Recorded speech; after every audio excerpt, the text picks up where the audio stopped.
भगवते वासुदेवाय। ओम नमो भगवते वासुदेवाय। नमो ओं विष्णुपादाय। नमो विष्णुपादाय। कृष्णपृष्ठाय भूतले। कृष्णपृष्ठाय भूतले। श्रीमते भक्तिवेदान्त। श्रीमते भक्तिवेदान्त स्वामिनिति नामिने। स्वामिनिति नामिने। नमस्ते सारस्वते देवे।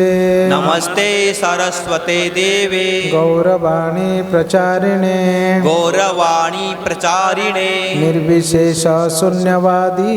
निर्विशेष शून्यवादी। पाश्चात्य देश तारिणे। पाश्चात्य देश तारिणे। हे कृष्ण करुणा सिंधु। हे कृष्ण करुणा सिंधु। दीनबंधु जगत्पते। दीनबंधु जगत्पते। गोपेश गोपिका कांत। गोपेश गोपिका कांत। राधा कांत नमस्तुते। राधा कांत नमस्तुते।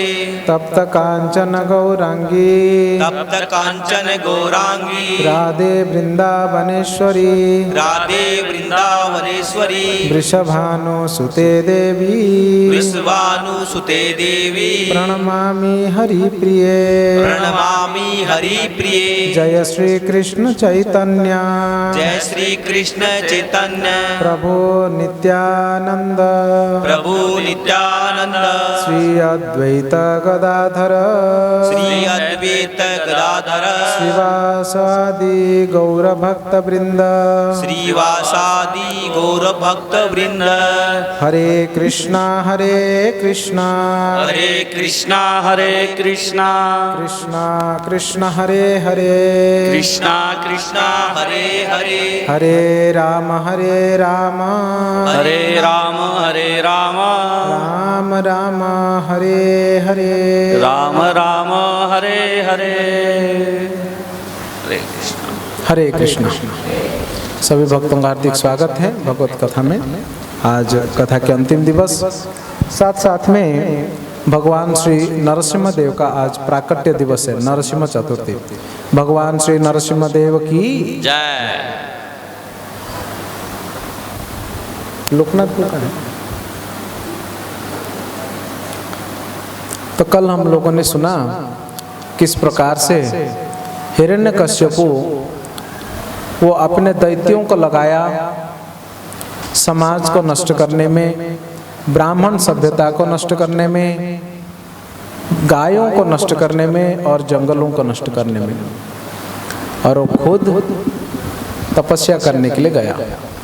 तपस्या करने के लिए जाने से पहले उसने अपने माता और अपने छोटे भाई की पत्नी से बात किया।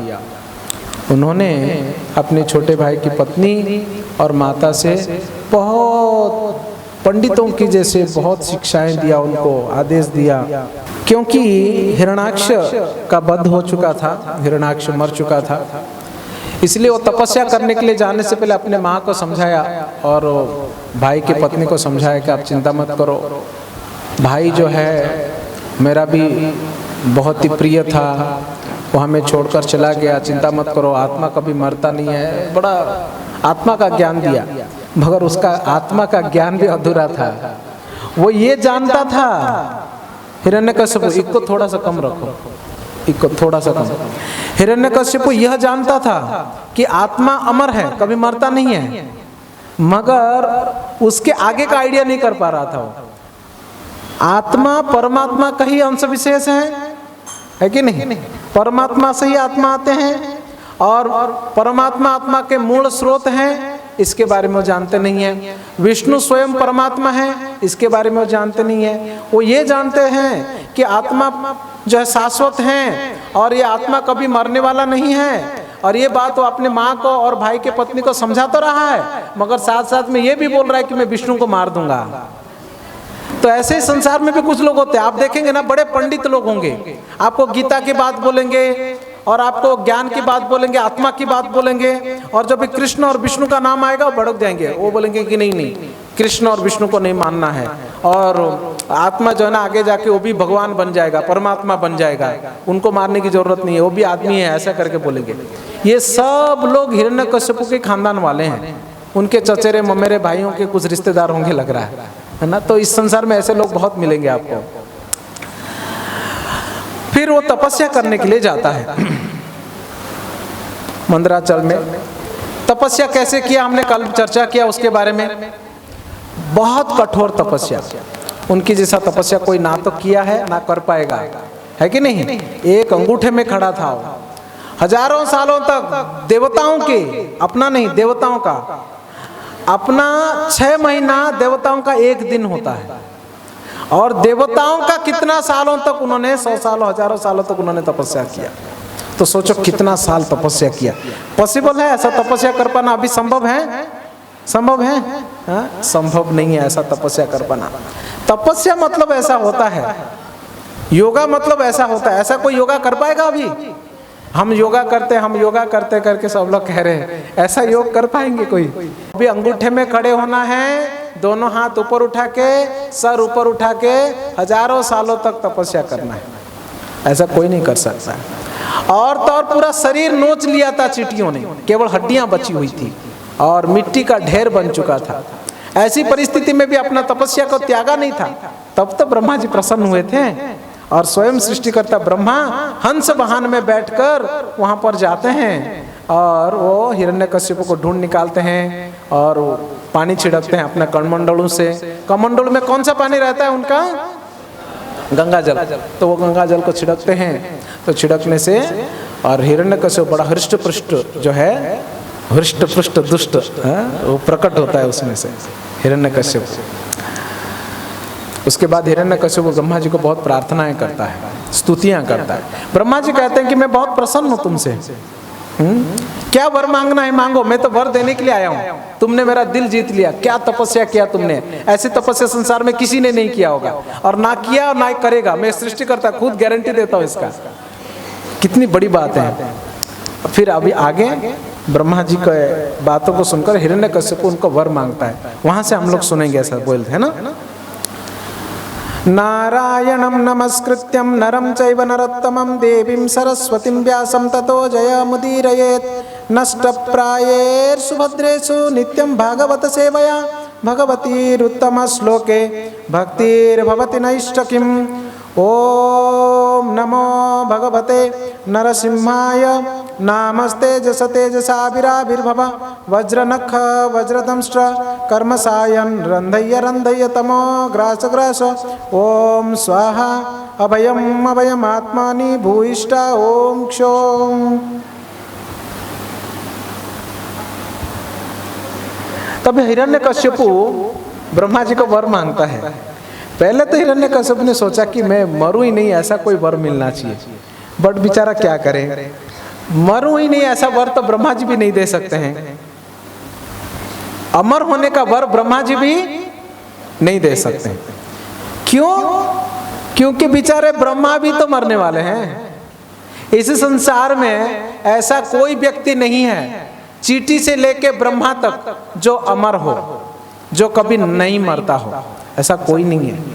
हम लोग का भ्रम है, हम सोचते हैं कि देवी देवता मरेंगे नहीं करके।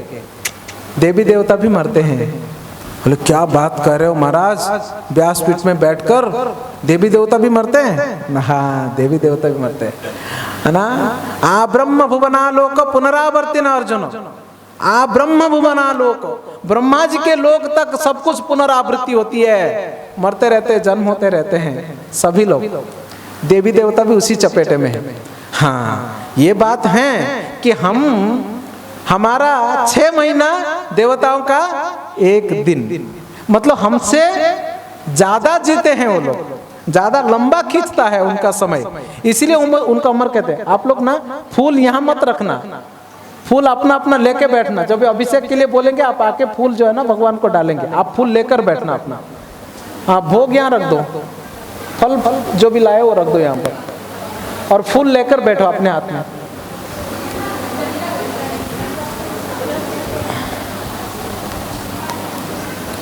ठीक है, आप ध्यान से इधर सुनिए, उधर कोई भी आता रहेगा उधर देखो मत, आप इधर कथा सुनो।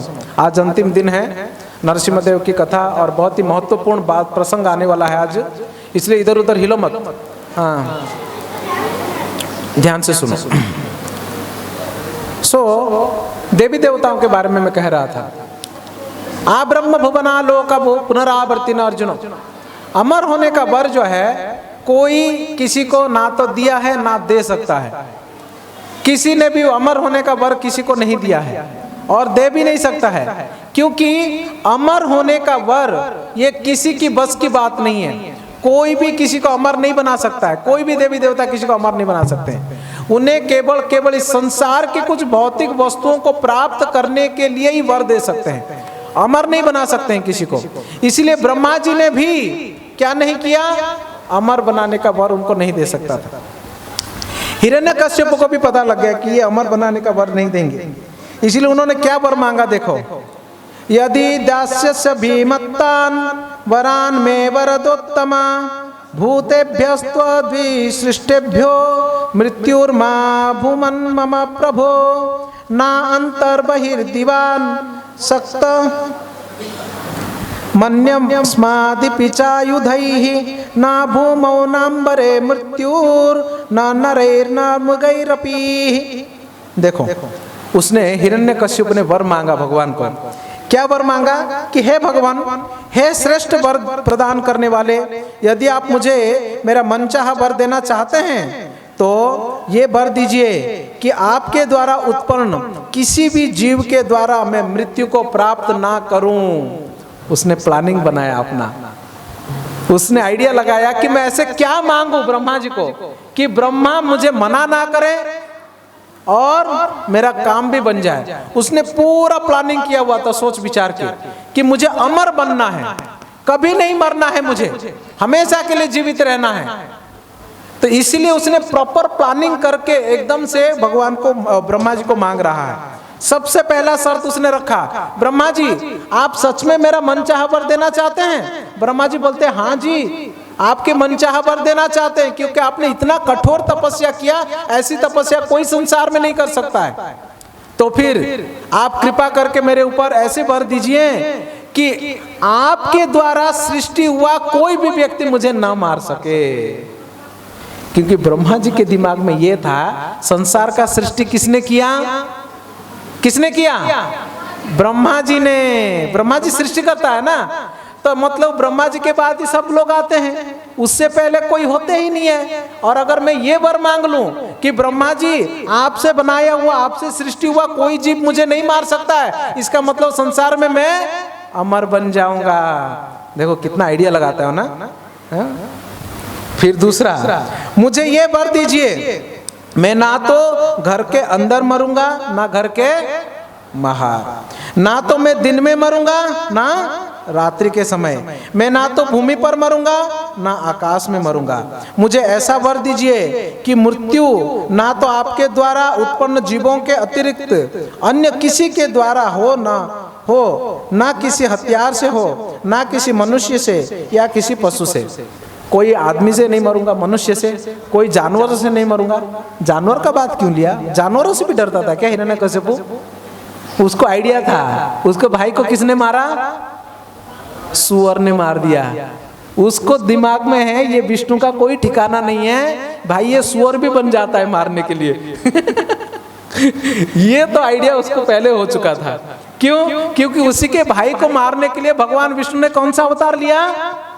वराह अवतार लिया था। वराह क्या है? जंगली सुअर ही तो है कि नहीं? उसके दिमाग में चल रहा था विष्णु का कोई ठिकाना नहीं है भाई, इसको अपना काम करने के लिए किसी भी हद तक जा सकता है, सुअर भी बन जाता है। इसलिए पहले से ब्रह्मा जी को बोल दिया कि मुझे कोई जानवर भी नहीं मार पाना चाहिए, क्योंकि सुअर के रूप में आ जाएगा। उसको उसके भाई की ताकत के ऊपर बहुत भरोसा था।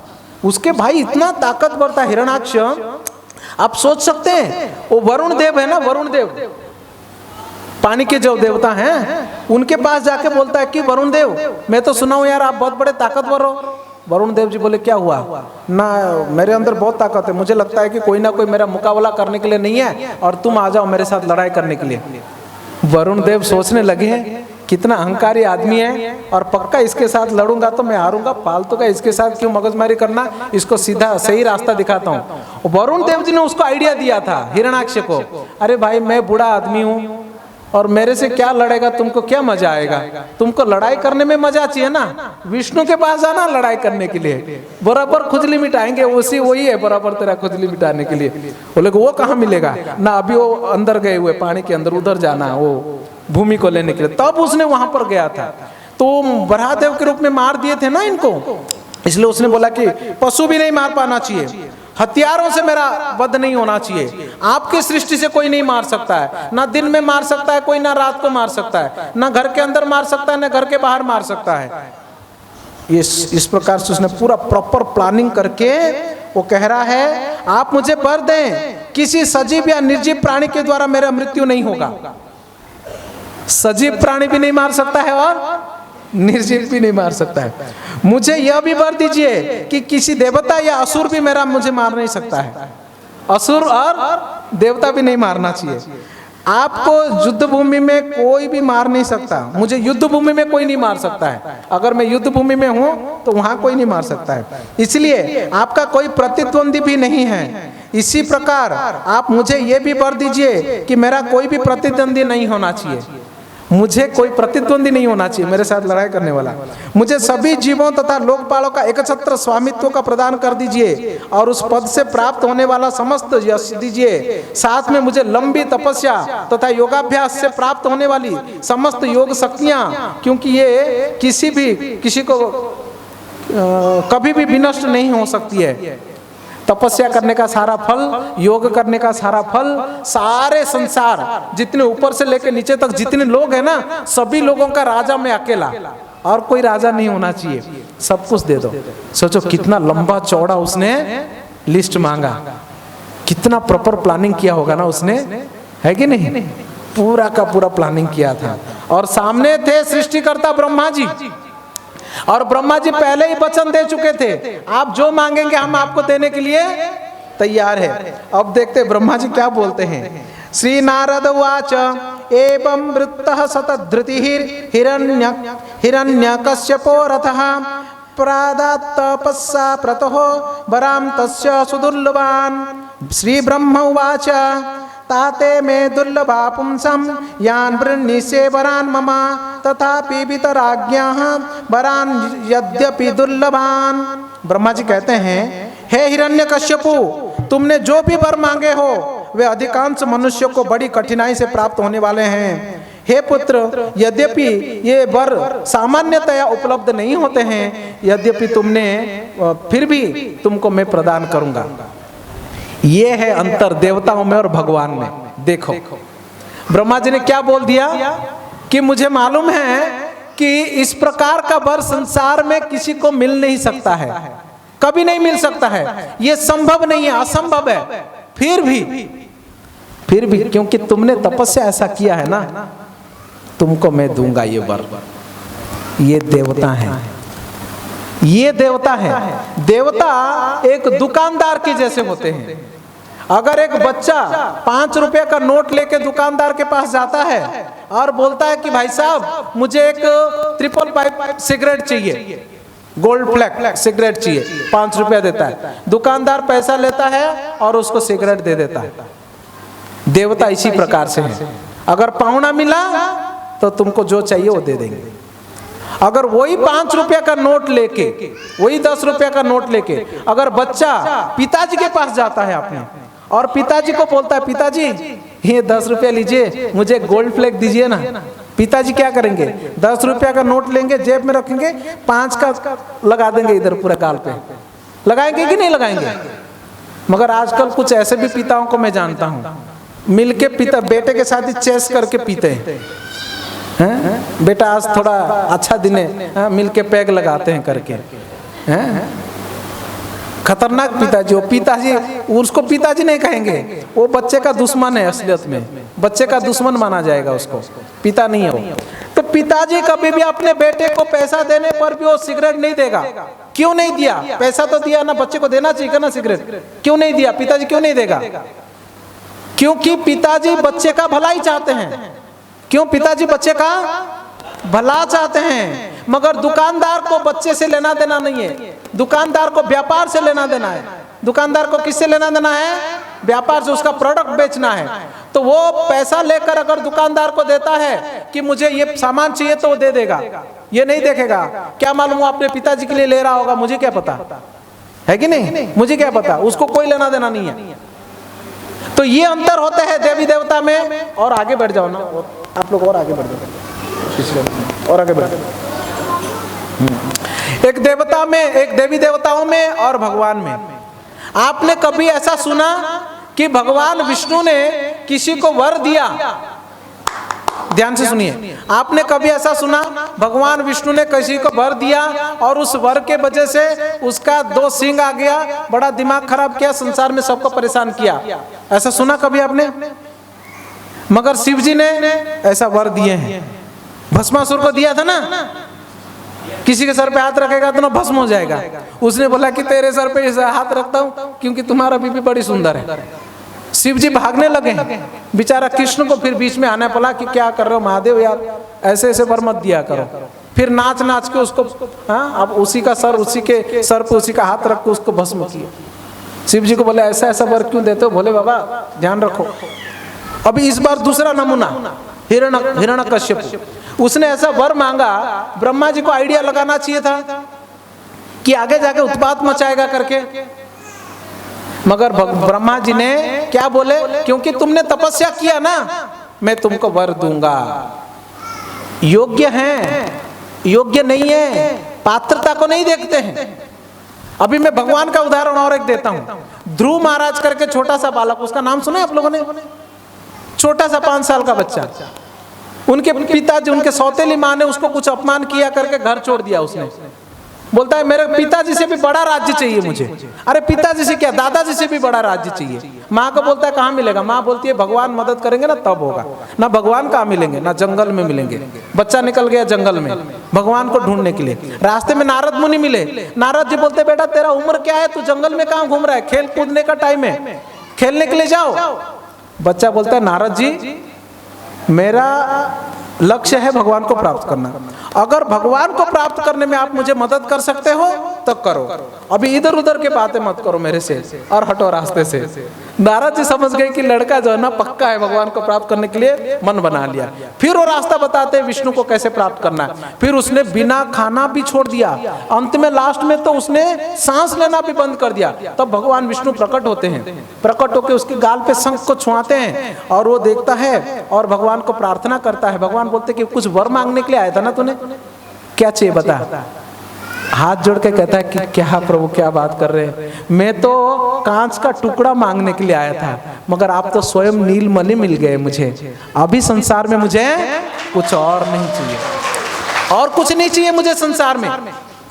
तो भगवान उसको वो जगह देते हैं जो उसके पिताजी से भी बढ़कर है, दादाजी से भी बढ़कर है। ध्रुव लोक, अभी जो आप देख रहे हैं ध्रुव तारा, ये ध्रुव का जगह है। वो जगह ऐसा है, वैकुंठ है। वो जगह प्रलय में भी प्रलय नहीं होगा, भगवान ने उसको दिया, मगर सबसे पहले उसके अंदर कामना खत्म कर दिया। इसलिए उसने बोला कि मुझे संसार का कुछ नहीं चाहिए प्रभु, क्योंकि आप साक्षात मिल गए मुझे।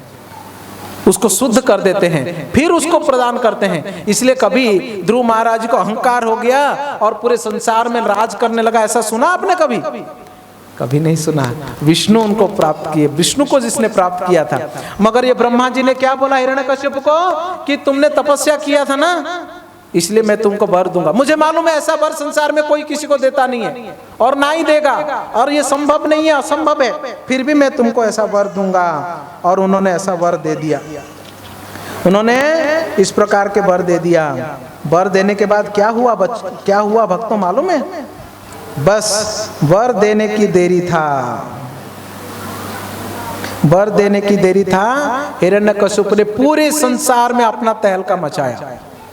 सबसे तो पहले वो घर गया, जितने भी लोग थे, स्वर्ग लोक, मर्त्य लोक, पाताल लोक, सुतल लोक, अतल लोक, बीतल लोक, उसके ऊपर जन लोक, महर लोक, तपलोक, सभी जगहों पर वो अपना आधिपत्य साम्राज्य विस्तार करने लगा और अपना हेडक्वार्टर बनाया। कहाँ पे मालूम है? स्वर्ग में। बोला ये भूलोक में रह के कोई काम का नहीं है, इंद्र जहां बैठता है ना वहां बैठना चाहिए। सीधा गया इंद्र के आसन पर। इंद्र हिरण्यकश्यप के साथ कोई मारपीट लड़ाई झगड़ा नहीं की, चुपचाप अपना घर छोड़ दिया। बोलता है इसके साथ मारपीट झगड़ा करके कोई फायदा नहीं है, क्योंकि ये इतना ताकतवर अभी बन चुका है। और इंद्र वहां पर अपना जगह छोड़ दिया। इंद्र रहने के महल में रहने लगा, इंद्र बैठने की कुर्सी में बैठने लगा, वहां से कंट्रोल करने लगा। क्या क्या कंट्रोल किया पता है? उसको जब जितना मन होगा उतना एटमॉस्फेयर बदलेगा। अभी यहां पर 45 टेम्परेचर नहीं चलेगा, यहां मुझे 24 टेम्परेचर चाहिए, तो 24 टेम्परेचर हो जाएगा। उसके डर के मारे जितना नदियां बहते थे भूलोक में, वो रत्न और सोने, रत्न और हीरे मोतियां देने लगे। भूलोक में जितना गाय होते थे, सारे गाय भरपूर के दूध देने लगे, कामधेनु गाय के जैसा, केवल हिरण्यकश्यप के डर से। और भूदेवी, पृथ्वी देवी, वो अनाज यूं उगने लगी। कोई धान बोने की जरूरत नहीं है, अनाज बोने की जरूरत नहीं है। सारे वृक्ष और उगते थे पौधे, और उसमें से अनाज भरपूर उगते थे। जहां जितना देर वर्षा चाहिए उतना देर वर्षा होगा, जहां सर्दी चाहिए, गर्मी चाहिए, जैसे जैसे उसको चाहिए, एटमॉस्फेयर बदल गया। जितने भी देवता सब अपने अपने काम में लगे हुए थे ना, सारे देवताओं को छुट्टी कर दिया उसने, सभी देवताओं को छुट्टी, और सारे असुरों को काम पे लगा दिया। अगर तुम पुण्य करोगे नरक में जाओगे, अगर पाप करोगे स्वर्ग में आओगे। सिस्टम बदल दिया उसने पूरा का पूरा सिस्टम। भागवत में एक एक श्लोक में जाने के लिए समय नहीं है, क्योंकि एक ही दिन बचा, एक घंटा शायद लगभग थोड़ा बचा हुआ है। पूरा सिस्टम उसने बदल दिया। उसने प्लानिंग किया था प्रॉपर पहले से, अगर मुझे कुर्सी मिली सब कुछ बदल के रख दूंगा, सब कुछ बदल के रख दूंगा। इसलिए जब भी कुर्सी मिल गई तो उसने क्या किया कि जो पुण्य करेगा वो कहां जाएगा? नरक में जाएगा, और जो पाप करेगा स्वर्ग में आएगा। सिस्टम पूरा बदल दिया। कोई पूजा पाठ देवी देवताओं का नहीं करेगा। उसके सैनिक सब जगह घूमते थे, जहां से आवाज आई उधर जाके मारते थे। पूजा नहीं करने का। पूजा करने का हिरण्यकश्यप का मूर्ति बनाओ, उसका तस्वीर बनाओ और उसको पूजा करो। जय हो नर हिरण्यकश्यपु, नमस्ते हिरण्यकश्यपु करके पूजा करना पड़ता था। ब्राह्मणों को जबरदस्ती आहुति दोगे, ओम हिरण्यकश्यपाय स्वाहा, हिरण्यकश्यप को स्वाहा करना पड़ेगा। नहीं करेंगे तो ब्राह्मणों को कोड़े मारते थे। पूरे संसार में तहलका मचा दिया, सब जगह। देवता लोग इतने डरते थे भक्तों, आप विश्वास नहीं करेंगे, वो तोहफा लेके हिरण्यकश्यप को देख के नमस्कार करके आते थे प्रतिदिन, कि सर हम अटेंडेंस डालने के लिए आए हैं करके। ये हाल था पूरा का पूरा स्वर्ग का। केवल 3 लोग बचे हुए थे, ब्रह्मा जी, महादेव जी और जो है भगवान विष्णु। ब्रह्मा जी का उसने उपासना किया, इसलिए उनके पीछे नहीं पड़ता था। महादेव जी बाबा जी से रहते हैं, उनको कोई लेन देन नहीं है किसी चीज से, इसलिए उनके पीछे नहीं पड़ रहा था वो। और भगवान विष्णु रहते कहाँ है उसको अता पता नहीं पता चल रहा था, इसलिए उनके पीछे नहीं पड़ता था। ये 3 जन को छोड़ के बाकी किसी को उसने बख्शा नहीं था। इतना खतरनाक असुर बन गया था वो।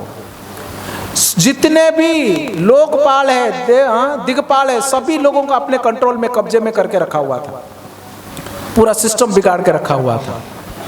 सब लोग त्रस्त हो गए थे, त्रस्त। देवताओं के लोगों में हाहाकार मच गया। किसी का हिम्मत नहीं है कि वो जाके हिरण्यकश्यप को टोक दे कि महाराज आप जो कर रहे हो गलत है करके। किसी का हिम्मत नहीं है कि वो टोक दे कि तू गलत कर रहा है करके। बड़े बड़े मुनि ऋषिगण भी हिरण्यकश्यप का गुणगान करना शुरू कर दिए।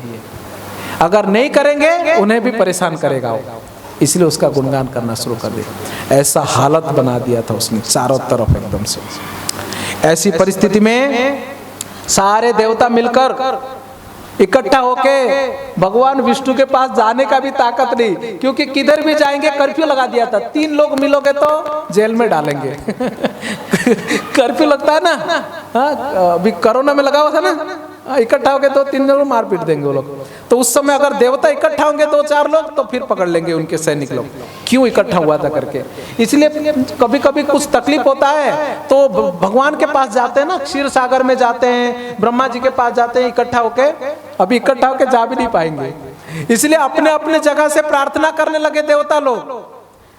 तस्यै नमस्तु काष्ठाय यन्नात्मा हरिरीश्वरः यद्गत्वा न निवर्तन्ते शान्ता सन्नासिनो मलाः इति ते संयतात्मानः समाहितो धियो मलाः उपतर्ह्युर्षिकेशं विनिद्रा वायुभोजनाः। सभी देवता हाथ जोड़ के अपने अपने जगहों में बोल रहे हैं कि हम उस दिशा को नमस्कार कर रहे हैं जहां पर भगवान पूर्ण पुरुषोत्तम निवास करते हैं। मतलब अपने जगह पे रह के भगवान जिस दिशा में हैं उस दिशा को प्रार्थना करने लगे। मतलब भगवान के पास जा नहीं पाए। अभी भगवान कृष्ण के आविर्भाव से पहले आप देखेंगे सारे देवी देवता मिलकर, पृथ्वी देवी गाय का रूप लेके ब्रह्मा जी के साथ मिलके क्षीर सागर के किनारे गए थे और वहां जाके प्रार्थना कर रहे थे और पुरुष सूक्त बोलकर, है ना। बट यहाँ पर वो फैसिलिटी नहीं था। क्या हाल कर दिया था हिरण्यकश्यप को, देखो। सोच लो। तो सब लोग बोलते हैं कि हम उस दिशा को प्रार्थना कर रहे हैं जिस दिशा में भगवान विष्णु उपस्थित हैं, जहां संन्यास आश्रम में रहने वाले शुद्ध विशुद्ध आत्मा महान साधु पुरुष संत लोग जाते हैं, वापस नहीं आते हैं, यानी वैकुंठ, है ना। बिना सोए अपने मन को पूर्णतया वश में करके तथा केवल अपनी श्वास पर जीवित रहकर विभिन्न लोकपालों ने ऐसा ध्यान करके ऋषिकेश की पूजा करना प्रारंभ कर दिए। सारा लोकपालों ने, सारे देवताओं ने अपने अपने जगह पर रह के सोए बिना खाए बिना वो केवल भगवान का भजन करना शुरू कर दिए। यहीं पर मैं वैकुंठपति, हे वैकुंठनाथ, हे प्रभु आप वैकुंठ में निवास कर रहे हैं, हम आपको प्रार्थना कर रहे हैं, यहीं से प्रार्थना करने लगे। यद गत्वा न निवर्तन्ते, ये वैकुंठ का सूचक है ना। ये वैकुंठ का सूचक है। भगवत गीता में भी कृष्ण इसके बारे में कहते हैं, न तत्पाशयते सूर्यो न शशांक न पावकः यद गत्वा न निवर्तन्ते तद्धाम परमं मम, तद्धाम परमं मम, मेरा धाम। और उसी धाम को ये लोग भी प्रार्थना कर रहे हैं, यद गत्वा न निवर्तन्ते धाम। तो जब भी प्रार्थना करने लगे, भगवान तो अपने भक्तों की प्रार्थना सुनते हैं ना, है कि नहीं। भगवान तो अपने भक्तों का प्रार्थना सुनते हैं ना। तभी भगवान कहने लगे, भगवान बड़े गंभीर से आवाज करके आकाशवाणी हुई, देवताओं को कहने लगे, मगर ये भगवान की वाणी है, ये सभी देवताओं को ही सुनाई पड़ा और ये ट्रांसमिशन केवल देवताओं के पास, देवताओं के लिए हुआ, कोई और नहीं सुन पा रहा था। भगवान कहने लगे, हे परम श्रेष्ठ विद्वानों, डरो मत, तुम सबका कल्याण हो, तुम सभी मेरे श्रवण तथा कीर्तन के द्वारा मेरे स्तुति में मेरे भक्त बनो, क्योंकि इन सब के उद्देश्य सभी जीवों का कल्याण है। हिरण्यकश्यप के कार्यों के बारे में तो मैं अच्छे से जानता हूँ। हिरण्यकश्यप क्या कर रहा है उसके बारे में मैं जानता हूँ। आप लोग चिंता मत करो, मैं उसको तुरंत रोक दूंगा। जब भी सभी लोग मिलकर भगवान विष्णु से प्रार्थना किए, क्योंकि अभी कोई बचा ही नहीं था। वर किसने दिया था? ब्रह्मा जी ने। और उसने ऐसा, ब्रह्मा जी ने ऐसे वर दे दिए कि भाई शिव जी के तक क्या बस संसार में और किसी की बस की बात नहीं है कि उनको रोक सके। और ये देवताओं को बहुत अच्छे से पता था, इसलिए देवताओं ने डायरेक्टली समय नष्ट किए बिना, इसी के उसी के पास गए बिना सीधा भगवान विष्णु के पास अर्जी लगाई, है ना। और वो अर्जी भगवान विष्णु तक पहुंची और भगवान विष्णु जो है उन्होंने क्लियरली बोल दिया, माँ भ्रष्ट भिक्षुद श्रेष्ठा सर्वेशम भद्रमस्तुवः, आप सबका कल्याण हो, आप लोग चिंता मत करो, बट आप सब लोग मेरा नाम कीर्तन में लगे रहो। हरे कृष्णा कृष्णा कृष्णा हरे हरे, हरे राम राम राम हरे हरे। भगवान कहते हैं आप लोग मेरा भजन में लगो और तुम्हारा जो तकलीफ है मुझे आइडिया है, मैं संभाल लूंगा हिरण्यकश्यप को। इसलिए हमें अगर कभी तकलीफें आते हैं, संसार में दुख कष्ट तो आते ही रहते हैं, संसार दुखों का घर है, ऐसा तो कभी नहीं होगा कि आजीवन सुख ही सुख रहेगा। सुख और दुख आता रहता है कि नहीं। अभी जैसे दुख है क्योंकि गर्मी है, थोड़ी दिन के बाद सुख आएगा, ठंडी नहीं, उसमें भी दुख है, उधर भी माइनस में चला जाता है ना, इधर तो, है ना। तो भगवान बोलते हैं कि सहन करना पड़ेगा। मात्रा स्पर्शस्तु कौन्तेय शीतोष्णो सुख दुःखदाः आगमापायिनो नित्यस् ताम तितिक्षसो भारत। आपको सहन करना पड़ेगा अर्जुन, तो ये सुख और दुख जो है ना सहन करना पड़ेगा। जब दुख के परिस्थिति में हम होते हैं तो भगवान से प्रार्थना कर लेना चाहिए। और प्रार्थना कैसे? हमें भगवान के नाम जप में, उनके कथा श्रवण में अपने आप को लगाना चाहिए, तभी जाके हम उस दुख से निकलेंगे। भगवान क्या करेंगे? हमारे दुखों को जो है निवारण करने के लिए वो अपना उपाय करेंगे। अगर हम भगवान को अर्जी तो डालेंगे, प्रार्थना तो करेंगे, मगर हम उनके नाम जप में लगेंगे नहीं, उनके भक्ति में लगेंगे नहीं, भगवान भी बोलेंगे तू तो एप्लीकेशन दिया मगर तू तो मेरा भजन तो कर नहीं रहा है, अपने धुन में तू मशगूल है, तो मैं मेरा धुन में मशगूल हूँ वैकुंठ में, तू तेरा करते रहे, मैं मेरा करता रहूंगा, बोलेंगे भगवान, है कि नहीं? इसलिए भगवान देवताओं को खुद आदेश दे रहे हैं, खुद ऑर्डर दे रहे हैं, बोले कि तुम लोग जिसके लिए रो रहे हो ना वो मैं देख लूंगा, हिरण्यकश्यप को मैं देख लूंगा, टेंशन मत लो, बट तुम लोग जो है जप और कीर्तन में लगो। ये भगवान का आदेश है, डायरेक्ट ये भगवान का आदेश है। देखो भक्तों, मैं आपको पहले ही बोला था कि ये जो सत्संग प्रोग्राम है, ये कथा है, ये केवल 5 दिन के लिए नहीं है। इस्कॉन हम लोगों को सिखाते हैं, श्रील प्रभुपाद जी के द्वारा शिक्षाओं के आधारित नित्यम भागवत सेवया, प्रतिदिन भागवत का चर्चा होना चाहिए। इसलिए हम ये कथा को 5 दिन में रोकना नहीं चाहते हैं। कौन कौन चाहते 5 दिन में खत्म हो जाए करके? कौन कौन नहीं चाहते 5 दिन में खत्म हो जाए? इसलिए आप लोग के लिए सुविधा ये किया गया है कि प्रति सप्ताह में इसी हॉल में सत्संग होगा भागवत का। प्रति सप्ताह में इसी हॉल में भागवत का सत्संग होगा। जो श्रद्धालु हैं, जो भागवत श्रवण करना चाहते हैं, जीवन में कुछ सीखना चाहते हैं, जीवन को सुधारना चाहते हैं वैदिक सभ्यता के अनुसार, वे हमारे साथ जुड़ सकते हैं। हमारे पास कुछ नोटबुक है, एक नोटबुक और पेन आपको देंगे, आप तक आएगा वो, है ना?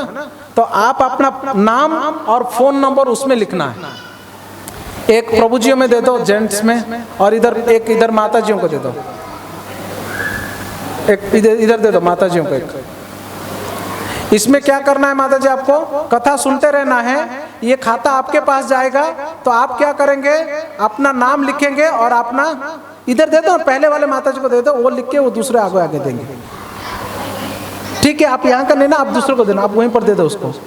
जिनको नहीं देना है आप नहीं दे सकते हैं, आप आगे बढ़ा दीजिए। जो हमसे जुड़ना चाहते हैं आप अपना नाम और फोन नंबर उसमें लिखेंगे, हम हमारे व्हाट्सएप ग्रुप में आपको जोड़ेंगे और यहाँ सत्संग कब होगा, टाइमिंग क्या रहेगा, और वो आपको हम इन्फॉर्म करेंगे। इसलिए ये आपका नंबर लिखने के बाद आप आगे आगे देते जाना, अपना नाम लिखो और अपना फोन नंबर लिखो, बस। ठीक है, और बाकी लोग इधर सुनते रहो।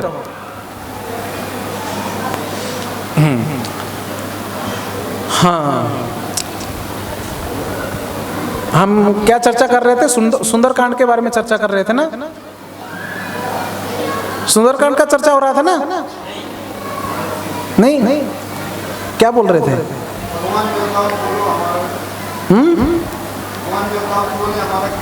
हाँ, भगवान देवताओं को बोले कि आप लोग हमारा भजन करिए और हम हमारा आपका जो कष्ट है हम देख लेंगे। और ये बात गीता में भी भगवान कहते हैं, याद है? 18वां अध्याय में कहते हैं आप सब कुछ छोड़ के मेरे शरण में आ जाइए, सर्वधर्मान परित्यज्य माम एकम शरणम व्रज, मेरे शरण में आ जाइए। तो कोई भक्त कहेगा कि प्रभु आपके शरण में आ तो जाएंगे, मगर हमारा क्या होगा? हमारा सब पाप हो जाएगा, कुछ हमारा ड्यूटी छोड़ेंगे। तो भगवान कहते हैं कि अहम त्वाम सर्व पापेभ्यो मोक्षयिष्यामि, मैं तुम्हारे सारा पापों को मोक्ष प्रदान करूंगा, चिंता मत करो, ये भगवान कहते हैं। तो यहाँ पर भी भगवान करेंगे तुम मेरे भजन में लगो और तुम्हारा जो प्रॉब्लम है मैं सॉल्व कर लूंगा। तो भगवान से अगर अपना कष्टों को दूर करने के लिए हम अर्जी डाले हैं, अपना कष्टों को, दुखों को दूर करने के लिए लाला जी को प्रार्थना कर सकते हैं, मगर केवल प्रार्थना करके हम अपने घर गृहस्थी में लग जाने से नहीं चलेगा। हमें भजन करना पड़ेगा, भगवान का नाम और कीर्तन में लगना पड़ेगा, भगवान का कथा श्रवण करना पड़ेगा, तब जाकर भगवान सोचेंगे कि तम्मन की भोग लोगों न जाने। आप उसको रख दीजिए ना वहां पर स्पेस बनाकर, और भक्त लोग आके भोग लगा दें।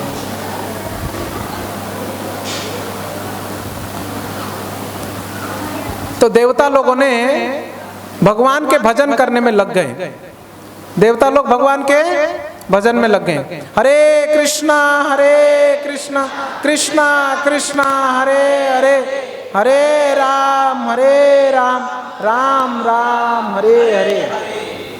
भगवान आगे कहते हैं, नेक्स्ट आदेश क्या है भगवान का सुनो। पहला आदेश है कि हिरण्यकश्यप क्या कर रहा है मैं जानता हूं। देखो नजदीक अभी आ रहे, भगवान अभी प्रकट होने वाले। हिरण्यकश्यप क्या कर रहा है मैं जानता हूं, तुम मेरा भजन करो। नेक्स्ट क्या बोल रहे हैं, यदा देवेषु वेदेषु गोषु विप्रेषु साधुषु धर्मे मयि च विद्वेषः सौबा आसु विनश्यति। बहुत महत्वपूर्ण बात है ये, ध्यान से सुनिए। क्या बोल रहे भगवान? भगवान खुद अपने मुख से बोल रहे हैं, यदा देवेषु वेदेषु, देवेषु यानी देवताओं को, वेदेषु यानी शास्त्रों को, गोसु मतलब गायों को, विप्रेषु मतलब ब्राह्मणों को, साधुसु यानी साधु संत भक्तों को, धर्मे मयि च विद्वेष धर्म के विरुद्ध वाला व्यक्ति या जो मेरा विरुद्ध करता है, सौबा आसु विनश्यति वो तुरंत ही नष्ट हो जाएगा, उसको मैं तुरंत ही नष्ट कर दूंगा। सौबा आसु, आसु मतलब तुरंत, विनश्यति नष्ट हो जाएगा। कौन व्यक्ति तुरंत नष्ट हो जाएगा? ध्यान से सुनिए। जो देवताओं का अपमान करता है, जो वेदों को शास्त्रों को अपमान करता है, जो गायों को अपमान करता है, जो ब्राह्मणों का अपमान करता है, जो साधुओं का अपमान करता है, जो धर्म का अपमान करता है, जो भगवान का द्वेष करता है, ऐसे व्यक्ति तुरंत नष्ट हो जाएगा। भगवान उसको तुरंत नष्ट कर देंगे।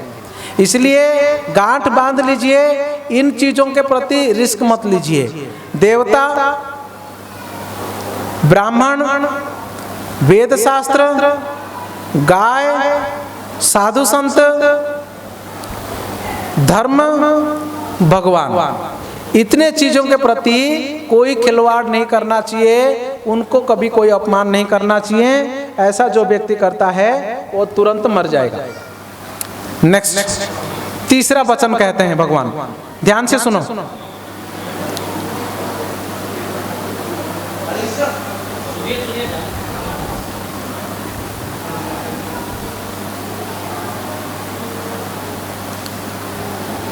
तीसरा बात क्या बोल रहे भगवान देखो,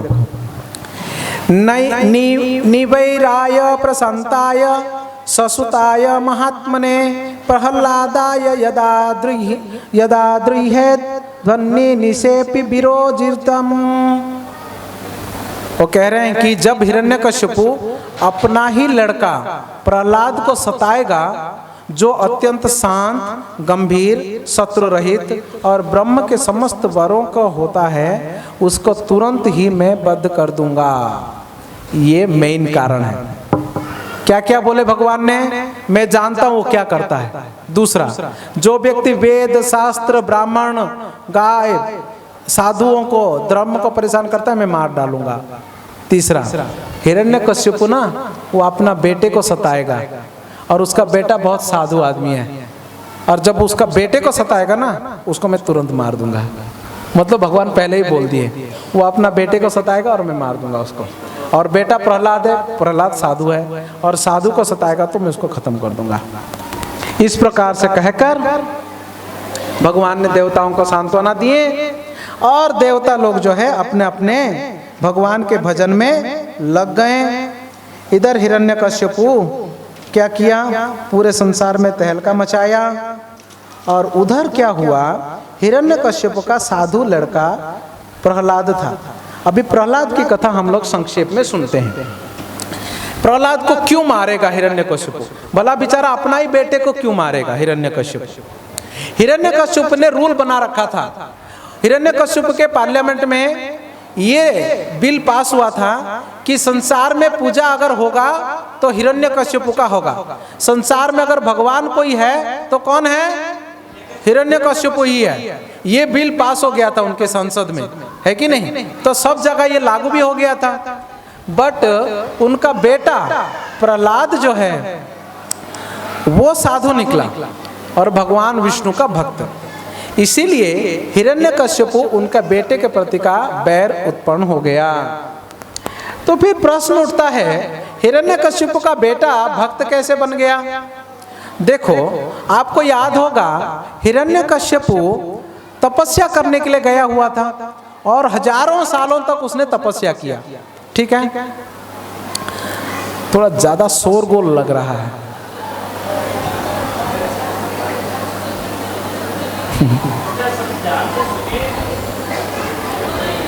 हरे कृष्णा कृष्णा कृष्णा हरे हरे, हरे राम राम राम हरे हरे। आप थोड़ा शांति से बैठेंगे क्या? और एक 10-15 मिनट भगवान नरसिम्हा देव का प्रकट लीला हम लोग बताते हैं और फिर बाद में समाप्त करेंगे ना। तो थोड़ा शांति बनाए रखें प्लीज। इससे आप लोग बात करने से ना, आप तो सुनते नहीं है, आपके अड़ोस पड़ोस वालों को भी दिक्कत होता है ना। इसलिए प्लीज शांति बनाए रखें। मैं समझ पा रहा हूँ ज़्यादा माताएं हैं और माताओं को शांति से बैठना मतलब ये तो बड़ा मुश्किल वाला बात है। मैं समझ पा रहा हूँ आपका कष्ट, फिर भी प्रयास करिए। जब हिरण्यकश्यपु तपस्या करने के लिए गए हुए थे मंदराचल पे, उस टाइम पे देवताओं ने एक बहुत बड़ा सा मिशन वो शुरू किए थे, मिशन हिरण्यकश्यपु।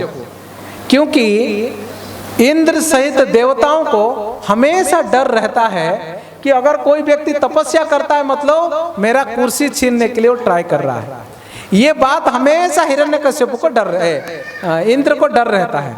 मैं आपको पहले ही बोला था, इंद्र जो है एक पोस्ट है, व्यक्ति नहीं है। इंद्र जो है एक पोस्ट है, इसलिए इंद्र को डर लगता है कि मेरा पोस्ट कोई छीन लेगा करके। उसको डर लगता है कि मेरा पोस्ट कोई छीन लेगा। इसलिए जब कभी भी कोई भी व्यक्ति तपस्या करते हैं, जब कोई तपस्या करने के लिए जाते हैं, योगा करते हैं कठोर, इंद्र उनका तपस्या को भंग करने के लिए प्रयास करता है। अभी हिरण्यकश्यप का इतना कठोर तपस्या देखा इंद्र ने, तभी महाराज इंद्र हिरण्यकश्यप के तपस्या को भंग करने का दुस्साहस तो नहीं किया, बट उसने बोला कि इसको डिस्टर्ब कैसे किया जाए, क्या करें। बोला कि भाई ये तो तपस्या करने आया और उधर इसके पत्नी के गर्भ में एक संतान भी है, ये रहा 10 नंबरी और उसका बेटा निकलेगा 100 नंबरी। ये सोचा इंद्र ने। कौन सोचा ऐसा? ये सोचकर देवताओं को टोली बना के इंद्र उस जमाने में हिरण्यकश्यप की पत्नी कयाधु को किडनैप करने के लिए गया। अब विचार करो, देवताओं का हरकतें देखो, क्या करने के लिए गए भाई? असुर की पत्नी को किडनैप करने के लिए गए। टारगेट क्या था? असुर की पत्नी टारगेट नहीं थी, पत्नी के गर्भ में जो बच्चा था वो टारगेट था उसका। इंद्र को लगने लगा ये इतना खतरनाक असुर कितना सालों से तपस्या कर रहा है, पता नहीं बाद में क्या करेगा, उसका बेटा पता नहीं और कितना बड़ा राक्षस होगा। यार ये आते आते उसका बच्चे को मार देते हैं, ना रहेगा बांस ना बजेगी। उसने ये आइडिया लगाया इंद्र ने, इसलिए देवताओं को लेकर वो जाके कयाधु को किडनैप कर लिया वहां से। क्योंकि कयाधु के गर्भ में कौन थे? प्रहलाद जी थे, और वो लेके जा रहे थे। नारद जी रास्ते में मिले। नारद जी बहुत फटकार लगाई इंद्र को, बोले इंद्र ये बरोबर काम तुमने नहीं किया, देवराज होके तुम्हें शोभा नहीं देता है, क्या बात, क्या काम कर रहे हो? इंद्र बोला आपको नहीं पता महाराज, इनके गर्भ में हिरण्यकश्यप का बेटा है। हाँ, ये तो हिरण्यकश्यप का भी डबल निकलेगा ये, इसलिए पहले ही मार दे, वही ठीक है। नारद जी उनको बोलते हैं कि हे महाराज इंद्र, कयाधु के गर्भ में हिरण्यकश्यप का बेटा जरूर है, परंतु हिरण्यकश्यप के जैसा राक्षस नहीं, भगवान विष्णु के महान भक्त हैं। आप गलत अंदाजा लगाए हुए हैं। इस बात को सुन के सारे देवता कयाधु को छोड़ देते हैं, माता कयाधु का परिक्रमा लगाते हैं, क्योंकि उनके गर्भ में प्रहलाद हैं। और ये बात नारद जी कंफर्म करते हैं। तभी कयाधु को नारद मुनि लेकर जाते हैं अपने आश्रम में, और अपने आश्रम में रखते हैं। प्रतिदिन कयाधु को भागवत सुनाते थे नारद मुनि, और उनके गर्भ के अंदर प्रहलाद प्रतिदिन भागवत सुनता था। माता कयाधु तो बिचारी, पति तो गए हुए तपस्या में, घर तोड़ के इनको किडनैप किया, देवताओं का डर, गर्भ में बच्चा, बड़ी चिंतित रहा करती थी। फिर भी नारद मुनि कथा सुनाते थे और कयाधु सुनती थी। तो वो जितना याद नहीं रख पाती थी, उससे ज्यादा कयाधु के गर्भ में जो प्रहलाद थे वे सब कुछ बड़े सुंदर तरीके से याद रखते थे। इसलिए जब माताओं के गर्भ में संतान आते हैं तभी माताओं को बहुत ध्यान रखना चाहिए। एक संतान का सबसे पहला गुरु होता है माता जी, उनके माँ सबसे पहला गुरु होती हैं। माँ जैसा चाहे अपने बच्चे को वैसा बना सकती हैं, गर्भदान से पहले और गर्भदान के बाद, और जब संतान अपने गर्भ में आता है उसके बाद माँ क्या खाती हैं, माँ क्या सोचती हैं, माँ क्या देखती हैं, माँ क्या सुनती हैं और माँ किन किन चीज़ों को झेलती है, ये सारे चीज़ें उस बच्चे के दिमाग के ऊपर जो है ना असर डालते हैं। एक बहुत बड़ा उदाहरण महाभारत में भी आप लोगों ने सुना होगा, अभिमन्यु जी का, है ना। ये अभिमन्यु जी द्रौपदी के बेटे थे ना, हाँ? किसके बेटे थे वो? अभिमन्यु किसके बेटे थे?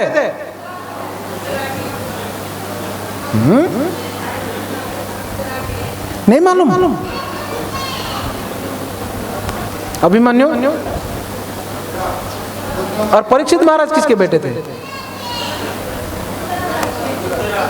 तब अभिमन्यु, हाँ, सुभद्रा मैया के बेटे थे ना अभिमन्यु। क्या ये आप लोग को पता नहीं है? मतलब फिर महाभारत वाला क्लास लेना पड़ेगा इसके बाद, भागवत के बाद। ठीक है। तो जब भी सुभद्रा माता के गर्भ में अभिमन्यु थे तो उस समय वो चक्रव्यूह के बारे में सुन रहे थे। तो अभिमन्यु पूरे चक्रव्यूह के बारे में सुना था, है ना। चक्रव्यूह के अंदर प्रवेश करने का बात पूरा सुना था अभिमन्यु। बाद में सुभद्रा सो गई थी, चक्रव्यूह से बाहर कैसे निकलना बेचारा अभिमन्यु सुन नहीं पाए थे। इसलिए महाभारत युद्ध में चक्रव्यूह के अंदर प्रवेश कर गए मगर बाहर वो निकालने का उपाय ढूंढ नहीं पाए थे। माता के गर्भ में संतान रहता है, माता जो सोचती है बच्चे के दिमाग के ऊपर घर कर जाता है। इसलिए उस टाइम पे माँ अगर चाय की चुस्की मारेगी, खट्टा मीठा ये वो अगड़म बगड़म तिगड़म मांस मच्छी खाएगी, वो बच्चा असुर जैसा ही जन्म होगा। अगर वो टीवी देखेगी, सिनेमा देखेगी, फालतू बातें करेगी, बकवास करेगी, ये सारी चीजें करेगी तो बच्चा भी ऐसे ही होगा। अगर वो माँ गीता भागवत पढ़ती हैं, है कि नहीं, साधु संतों को दर्शन करती हैं, भगवान का दर्शन करने मंदिर जाती हैं और मांस मच्छी इत्यादि भक्षण नहीं करती है, भगवान को भोग लगाकर अगर वो प्रसाद खाती हैं, उसका बच्चा बहुत ही विचक्षण बुद्धि वाला होगा और एक साधु स्वभाव का बच्चा होगा। ये माँ के हाथ में है, वो क्या करेगी अपने बच्चे को। इसलिए माँ को पहला गुरु माना जाता है। इसलिए माँ का ऋण कभी चुकाया नहीं जा सकता है। माँ जैसे सिखाएगी बच्चा ऐसा बनेगा। एक बार एक बच्चा को जेल हो गया, वो जेल में था, जेल में फिर बाद में उसको फांसी की सजा हो गई। तो उसको पूछा गया तुमको क्या चाहिए, लास्ट अंतिम इच्छा बताओ। बच्चा बोलता कि मेरे माँ से मिलना चाहता हूँ। सब लोग सोचे कि कितना अच्छी बात है, माँ का ऋण कोई नहीं चुका सकता, इसको माँ को मिलना चाहता है। माँ गई, मेरा बेटा बुला रहा है ना, कुछ तो बताएगा। उसका बच्चा बहुत बड़ा चोर था, तो उसकी माँ को आइडिया हो गया कि वाह शायद मेरा बेटा कहीं ना कहीं कुछ संपत्ति छुपा के रखा होगा पक्का, उसको अभी फांसी होने वाला है ना, मुझे बताएगा। वो गई थी, माँ को बोलता मम्मी पास में आ, पास में आ। बोलते हाँ बेटा बता बता क्या है क्या है। मम्मी और पास में आ, और पास में। तो और पास में गई, मम्मी को बोलता कान मेरे पास ला, जंजीरों के पास में। तो मम्मी कान लेके गई, हाँ बेटा बता, धीरे से बता दे, धीरे से। तो उसने क्या किया, मम्मी को कान को काट के निकाल के फेंक दिया, पूरा कान ही निकाल दिया माँ का पूरा सीधा, और जोर से चिल्लाने लगा कैसी माँ है। जिस दिन मैंने स्कूल में पढ़ाई करते समय एक पेंसिल चोरी करके लेके आया था, उस दिन तू मेरे को मारी होती तो मैं आज इतना बड़ा चोर ना बनता और ना मुझे फांसी लगती। तू उस दिन मेरे को बढ़ावा दी थी, बेटा ऐसे ही पेंसिल चोरी किया, कल पेन चोरी करना, परसों कंपास चोरी करना, हाँ, ताकि तेरे को कुछ खरीदना नहीं पड़ेगा। और बढ़ावा दी तेरे मेरे को, और बढ़ते बढ़ते बढ़ते आज मैं इतना चोरी हुआ और मेरा फांसी चढ़ाया जा रहा है। और तू और ये आशा लेके आई कि मैं और कहीं के कुछ खजाना रखा रहूंगा, तेरे को बताऊंगा, दूसरा कान ला काट के निकाल देता हूं तेरा। माँ पहला गुरु है, और जैसे सिखाएगी बच्चा वैसे सीखेगा। अपना प्रयास कभी नहीं त्यागना थे। मैं क्या करूंगा, मेरा बेटा तो ऐसा गया, तूने प्रयास किया था क्या? बचपन में प्रयास करना चाहिए बच्चों को सुधारने के लिए। प्रहलाद की माँ सुन रही थी नारद जी की बातों को। प्रहलाद सुनते सुनते सुनते वो भक्त बन गए थे ना, और अभी हिरण्यकशिपु राजा बन गए और उनका बेटा छोटा सा था। अभी स्कूल में दाखिला करने का समय आया तो वे ढूंढने लगे अच्छा कन्वेंट स्कूल कहाँ मिलेगा। सबसे फेमस स्कूल कौन सा है अपना हनुमानगढ़ में? Little heart. कौन सा स्कूल फेमस है हनुमानगढ़ में?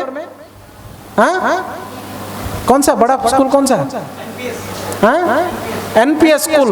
तो हिरण्यकशिपु ने सोचा अगर नामदाता कॉलेज में स्कूल में अपना बच्चे को दाखिला करना है तो उस समय शुक्राचार्य जी का 2 बेटे थे, संड और अमर्क। शुक्राचार्य दैत्य गुरु और उनके 2 बेटे संड और अमर्क, उनका स्कूल चलता था और टॉप में था। हिरण्यकशिपु ने बोला कि इधर मेरे बच्चे को डलवाता हूँ। संड और अमर्क को बुलाया, मेरे बेटे को सिखाओ लेकर। उन दोनों ने गए, प्रहलाद जी को बहुत शिक्षा दिया, बड़ा सुंदर तरीके से प्रहलाद जी को सिखाया, राजनीति सिखाया, अर्थनीति सिखाया, कूटनीति सिखाया, ये सब कुछ प्रहलाद को सिखाया।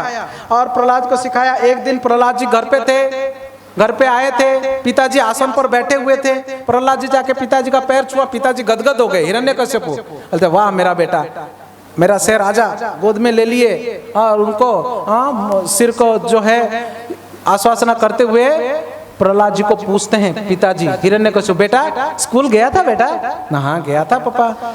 बस ना बच्चा आता है ना घर पे, पिताजी लेता है गोद में, पूछता है। हिरण्यकशिपु पूछने लगे बेटा आज तूने स्कूल में क्या क्या पढ़ाई किया? ना बहुत पढ़ाई किया। तो तू जितना भी पढ़ाई किया उसमें से सबसे अच्छा क्या लगा तेरे को? किसने पूछा? किसको पूछा? अभी प्रहलाद जी को पूछा तूने स्कूल में जो भी पढ़ाई किया उसमें से सबसे अच्छा क्या लगा तुझे? अभी हिरण्यकशिपु को बेटा प्रहलाद क्या बोलता है देखो। प्रहलाद जी कहते हैं पहली बार, श्री प्रहलाद उवाच तत्साधु मन्ये असुरवैर्य देहिनां सदा समुद्विग्न धियाम सद्ग्रहात् हित्वात्मपापं गृहमन्धकूपं वनं गतो यद्धरिमाश्रयेत। पिताजी पूछते कि बेटा तू स्कूल में पढ़ाई किया, क्या तेरे को क्या अच्छा लगा? बेटा बोलता है कि हे असुर महाराज पिताजी नहीं बोल रहा है, क्या बोल रहा है? हे असुर श्रेष्ठ तत्साधु मन्ये असुरवर्य देहिनाम, हे असुरों के श्रेष्ठ सुनिए सुनिए, जहां तक मेरे गुरुजी ने मैंने जो सुख सीखा है ना क्या सीखा ना, ऐसा कोई व्यक्ति जिसने क्षणिक देह को प्राप्त किया है, गृहस्थ जीवन में है, उसको बहुत चिंताग्रस्त रहता है। क्यों? क्योंकि अंधक कुआं में गिरा हुआ है। उसको तुरंत क्या करना चाहिए? ये सारा चीजें छोड़कर वृंदावन में चला जाना चाहिए और भगवान के हरि के भजन में लग जाना चाहिए। हरे कृष्णा कृष्णा कृष्णा हरे हरे, हरे राम राम राम हरे हरे। कितना सीधा सीधा और डायरेक्ट आंसर दिया। हे असुर श्रेष्ठ, गृहस्थी में फंसा हुआ व्यक्ति को चाहिए कि तुरंत इस संसार को त्यागे और वृंदावन में जाए, भगवान हरि की भजन करे। सीधा आंसर है। वनम गतो यद हरिमाश्रयेत, हरि के आश्रय में जाना चाहिए। क्यों? क्योंकि ये गृहस्थ जीवन जो है ना, ये अंधकूप के जैसा है। गृहस्थ जीवन कैसा है? अंधकूप। अंधकूप होता क्या है? आपको कोई अंदाजा है? इसलिए चेहरे में कोई फर्क नहीं पड़ता है अंधकूप सुन के। अंधकूप मतलब क्या होता है मैं आपको बताता हूँ। जंगल में बहुत बड़े बड़े कुएं होते हैं, 100 फीट 200 फीट 300 फीट तक बड़े कुएं होते हैं, और बारिश के कारण उसमें बहुत वृक्ष नीचे से उग जाते हैं ऊपर तक।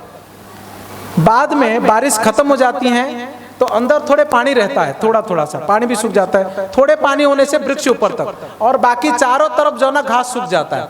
जो जानवर होता है ना, जानवर हरा घास खाने के चक्कर में वहां जाता है और वहां हरा घास खाने के चक्कर में कहाँ गिरता है? वो 100-200 फीट के कुएं में गिर जाता है।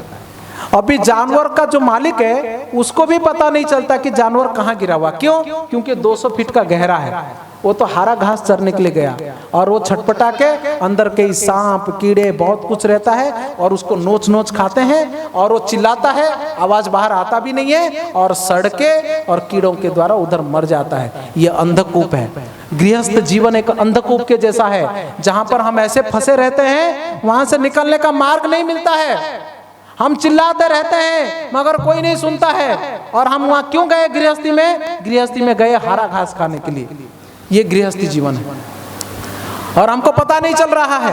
एक्चुअली नोच रहे हैं, परिवार के लोग नोच रहे हैं, मालिक नोच रहा है, साहूकार नोच रहा है, सरकार नोच रहे हैं, सब लोग हमको नोच रहे हैं। कितना तकलीफ हो रहा है, चिल्ला रहा है, कोई नहीं सुन रहा है हमारा, कोई नहीं सुन रहे हैं। इसलिए बेटा अपना बाप को कहता है कि छोड़ो, भजन करो जाके। कहाँ? वृंदावन में।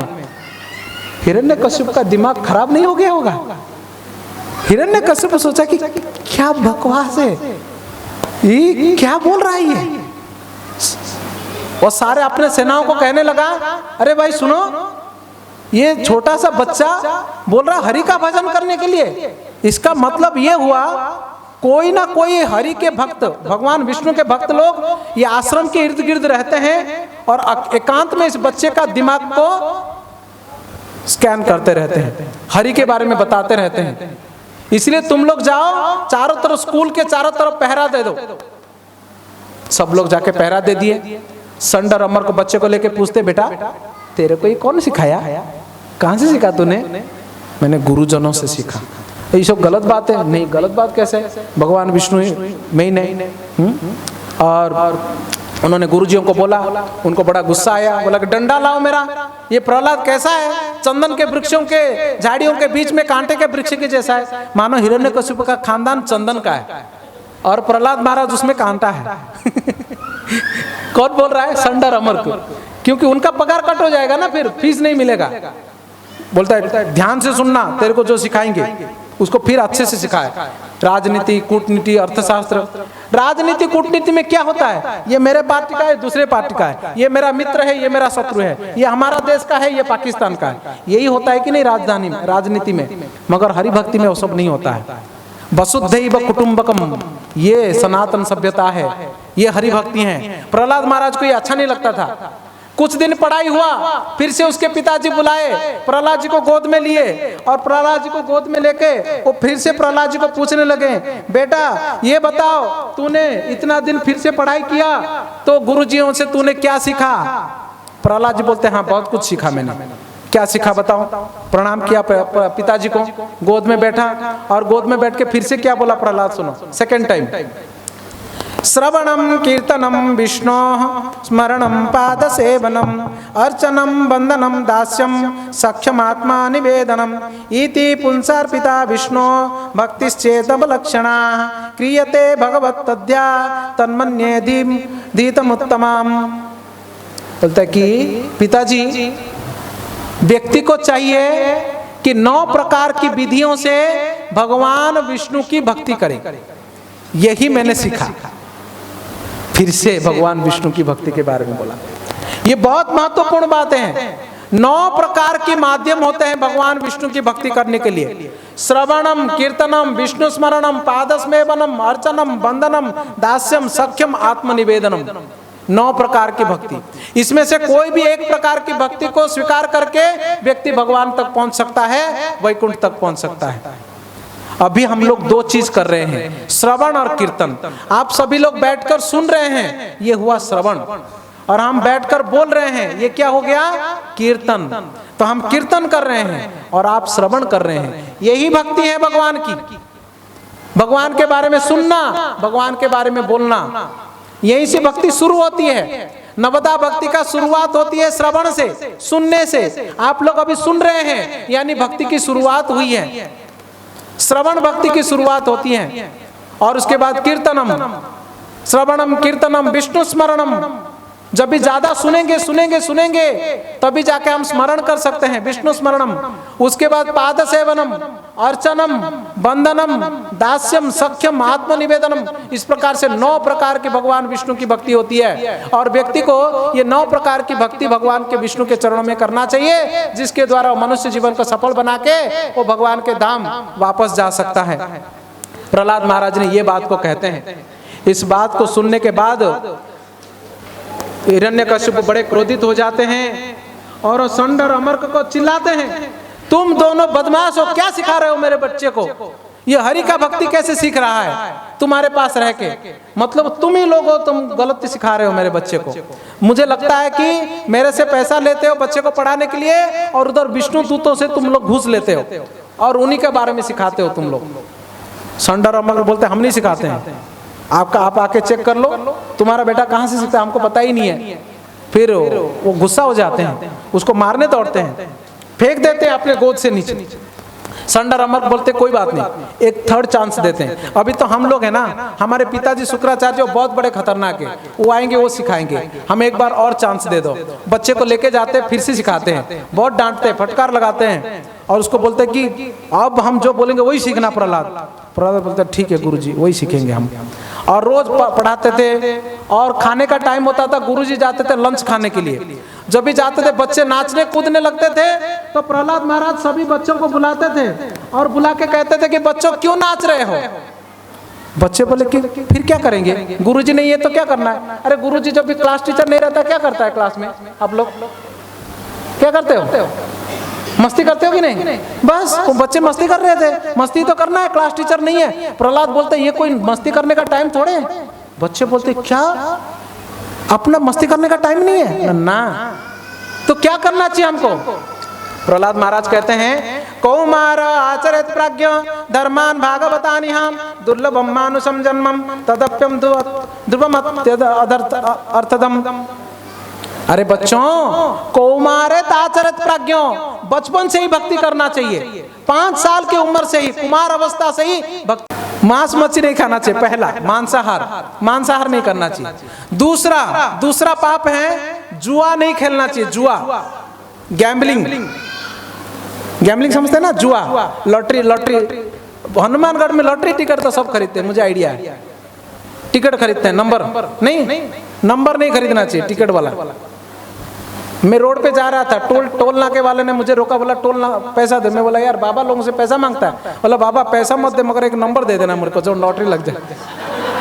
मैं बोला यार लॉटरी तो बराबर मैं दूंगा, नंबर तू मेरे पास आना पड़ेगा तेरे को।